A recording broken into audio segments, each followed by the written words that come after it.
নমস্কার বন্ধুরা, শ্বশুর বৌমা রান্নাঘর অ্যান্ড ব্লগ চ্যানেলে সকলকে স্বাগত। আজ যে রেসিপিটা শেয়ার করব সেটা কিন্তু আমাদের সকলেরই ভীষণ প্রিয় একটা খাবার।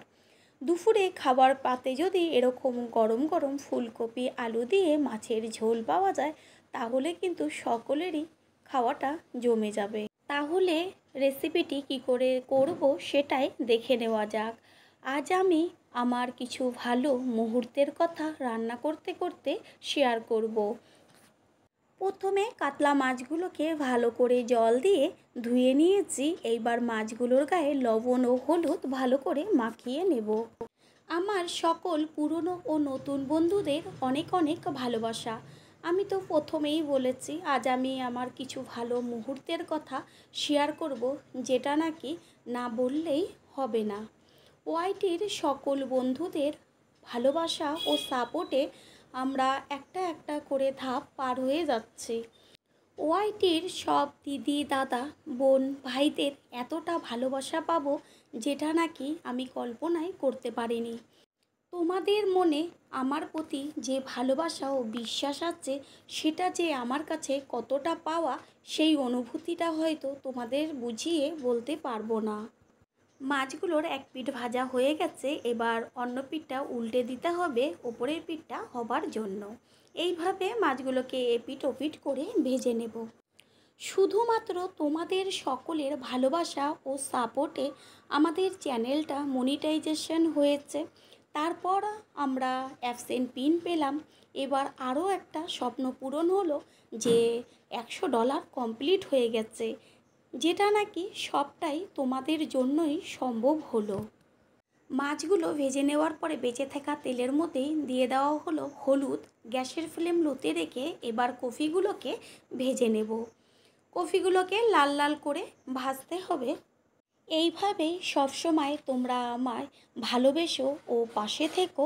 আমিও তোমাদের সবসময় পাশে ছিলাম ও আগামী দিনগুলোতেও থাকবো। ওয়াইটির সাথে যারা যুক্ত তারাই একমাত্র জানে যে এইখানে এক একটা ধাপ পার হতে কতটা কষ্ট করতে হয়। তেলের মধ্যে ফোড়ন দেওয়া হলো কালো জিরে। গ্যাসের ফ্লেম লোতে রেখে দেওয়া হচ্ছে 1 চা চামচ রসুনের পেস্ট। প্রথমেই যদি রসুনের পেস্টটা তেলে দেওয়া হয় দারুণ কিন্তু একটা ফ্লেভার বের হয়। ওয়াইটিতে আসার পর একটা ভাবনা চিন্তা নিয়েই এসেছি যে সৎভাবে কাজ করে যাব। কারোর উপকার যদি না করতে পারি কারোর ক্ষতি অন্তত করব না। নিজের একটা ভিউ হবার জন্য অন্যের চ্যানেলে গিয়ে তার ভিডিও স্কিপ করে দেখে দেখে কমেন্ট করে আসাটা, এটা কিন্তু কোনো দিনই মনে আসেনি।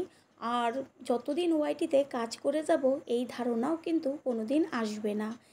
সেই কারণেই হয়তো তোমাদের মনে কিছুটা হলেও জায়গা করে নিতে পেরেছি। তোমাদের থেকে পাচ্ছি অনেক অনেক ভালোবাসা, যে এটা নাকি আমি তো প্রথমেই বলেছি যে এই অনুভূতিগুলো বলে বোঝানো যাবে না। ডলারটা কিন্তু আমার কয়েকদিন আগেই কমপ্লিট হয়ে গেছে, কিন্তু আমার যেহেতু অন ক্যামেরায় সেইভাবে কোনো দিন কথা বলা হয়নি, তাই ভাবছিলাম কিভাবে তোমাদের এই আনন্দের কথাটা শেয়ার করব, যেটা নাকি শুধুমাত্র তোমাদের জন্যই সম্ভব হয়েছে। আমি কিন্তু ঠিকভাবে অত কিছু গুছিয়ে কথা বলতে পারি না। যদি কোনো কথা ভুল হয়ে যায় কিছু কেউ মনে করো না। মশলা কষিয়ে নেওয়া হয়ে গেল, এবার এর মধ্যে দিয়ে দেবো ফুলকপি ও আলু। তারপরে আরও 1.5 থেকে 2 মিনিট কিন্তু আলু ফুলকপির সাথে মশলাটাকে গ্যাসের ফ্লেম লোতে রেখে কষিয়ে নিতে হবে। ফুলকপি ও আলু কষিয়ে নেওয়া হয়ে গেল, এবার এর মধ্যে দিয়ে দিচ্ছি উষ্ণ গরম জল। গরম জল ব্যবহার করলে কিন্তু রান্নার টেস্টটা অনেকটাই বেড়ে যায়। গ্যাসের ফ্লেম হাই রেখে আলু ও ফুলকপি মশলার সাথে খুব ভালো করে জলের সাথে মিশিয়ে নেব। একটা ঢাকনা দিয়ে ঢেকে দেব 4 থেকে 5 মিনিট আলু আর কপিটা সিদ্ধ হওয়ার জন্য। তারপরে কড়াইয়ের ঢাকনাটা সরিয়ে এর মধ্যে দিয়ে দেব ভেজে নেওয়া মাছগুলো। নতুন বন্ধুরা আমাদের রেসিপিগুলো যদি ভালো লেগে থাকে সাবস্ক্রাইব করে দেওয়ার অনুরোধ রইল ও পাশে থাকা বেল আইকনে ক্লিক করলে পরবর্তী ভিডিওগুলো সবার আগে আপনাদের কাছে পৌঁছে যাবে। মাছের ঝোল কিন্তু প্রায় কমপ্লিট। এবার এর মধ্যে দিয়ে দেব 1 চা চামচ গরম মশলার গুঁড়ো। মাছের ঝোলটা দেখেই তো খেতে ইচ্ছে করছে। দুপুরে গরম গরম ভাতের সাথে এরকম যদি একটু পাতলা ঝাল ঝাল ঝোল পাওয়া যায় তাহলে কিন্তু খাওয়াটা জমে যাবে। তারপরে মাছগুলোকে আমি একটি প্লেটে সার্ভ করে দেব। সবশেষে সবাইকে একটা কথাই বলবো, তোমরা কিন্তু এতদিন যেইভাবে আমাদের ভালোবেসে পাশে ছিলে ঠিক এইভাবেই সামনের দিনগুলোতেও পাশে থেকো। আমরাও সব সময় তোমাদের পাশে আছি। রেসিপিটি যদি ভালো লেগে থাকে একটা লাইক, কমেন্ট, পারলে একটা শেয়ার করে অবশ্যই জানাবেন। আমার এই রেসিপিটি যদি কেউ ফেসবুক থেকে দেখে থাকেন ফলো করে পাশে থাকবেন। All friend, thanks for watching my video. আপনারা সকলে ভালো থাকবেন, সুস্থ থাকবেন। আবারও দেখা হবে অন্য কোনো রেসিপি এপিসোডে।